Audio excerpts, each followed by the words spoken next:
Mukul astrology and vastu online classes में एक बार आपका पुनः बहुत बहुत स्वागत है। आज हम अपने लेक्चर नंबर 17 पे हैं और आज हम डिस्कस करेंगे financial status and ways of earning का पार्ट 5। जैसे कि आपको बताया मैंने, अभी हमारी जो सीरीज चल रही है, जो हम आपको समझा रहे हैं, वो है ऐसे कुछ योग के बारे में बात करते हैं जो कि आदमी को वर्ल्ड फेम या रूलर या किंग बनाते हैं। तो हम उन्हीं योगों की अभी चर्चा कर रहे हैं। आज इसी के अंदर जो नेक्स्ट योग आता है 7th नंबर का, उसको हम बोलते हैं वसुमती योग। वसुमती योग में क्या होता है, यदि बुध, शुक्र या बृहस्पति 3rd, 6th, 10th और 11th हाउसेस के अंदर या तो लगन से या चंद्रमा से विराजमान होते हैं तो यह योग बनता है। यह योग आपको जातक को बहुत ज़्यादा धनाढ़ या वर्ल्ड फेम बना देता है या रूलर और equal to the king in power बना देता है। देखते हैं इस योग के अंदर क्या होता है। ये एक हॉरोस्कोप है। यहाँ आप देखेंगे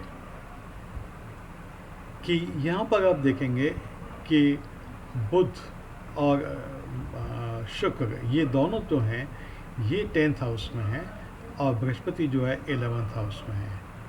तो यहाँ हमने कहा है कि 3rd, 6th, 10th और 11th, तो यहाँ पर ये तीनों में अलग अलग भी हो सकते हैं और एक साथ भी हो सकते हैं। तो ये दोनों ही हमको देखना है कि चंद्रमा से बन रहा है या लगन से। तो ये लगन से ही योग बन रहा है। और आप दूसरी बात ये देखेंगे कि यहाँ जो शुक्र है ये अपने उच्च राशि में आ जाता है।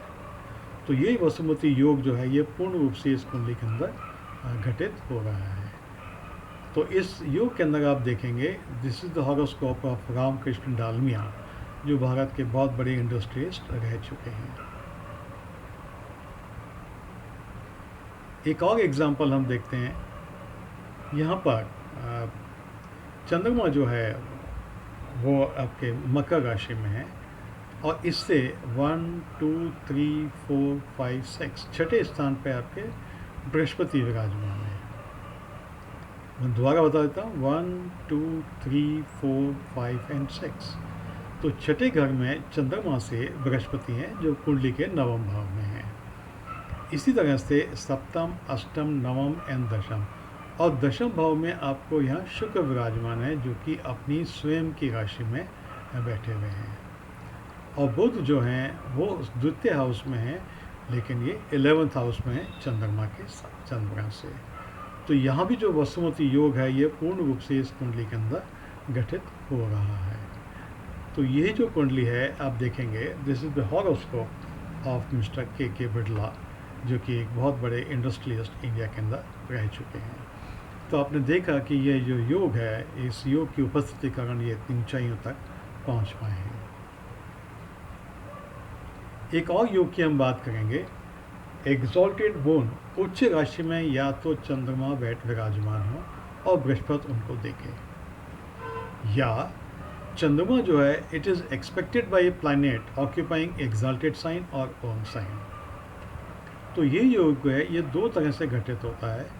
या तो चंद्रमा उच्च का हो जिसको बृहस्पति देखे, या चंद्रमा जो है वो किसी भी ग्रह द्वारा देखा जा सके जो कि या तो अपने ओन साइन में हो या एक अपने उच्च राशि में हो। ओबियसली बात है, यदि उच्च का प्लैनेट उसको देखेगा तो वो ज़्यादा पावरफुल योग बनाएगा, बट यदि इसमें भी है तो वही वो आदमी को बहुत ऊंचाइयों पर लेके जाता है। तो यहाँ हम इस कुंडली को एनालाइज करेंगे। यहाँ आप देखेंगे कि चंद्रमा जो है जो वृश्चिक राशि में द्वितीय भाव में बैठा हुआ है।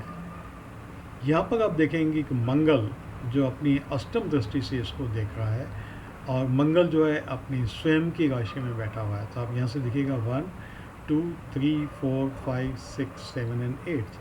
तो 8वीं दृष्टि से मंगल इस चंद्रमा को देख रहा है।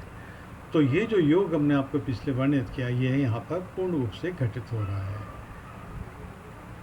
तो यहाँ पर आप देखेंगे ये जो कुंडली है, this is the horoscope of mister V Giri, जो कि भारत के चतुर्थ प्रेसिडेंट रह चुके हैं 24 अगस्त 69 से लेके 24 अगस्त 74 तक।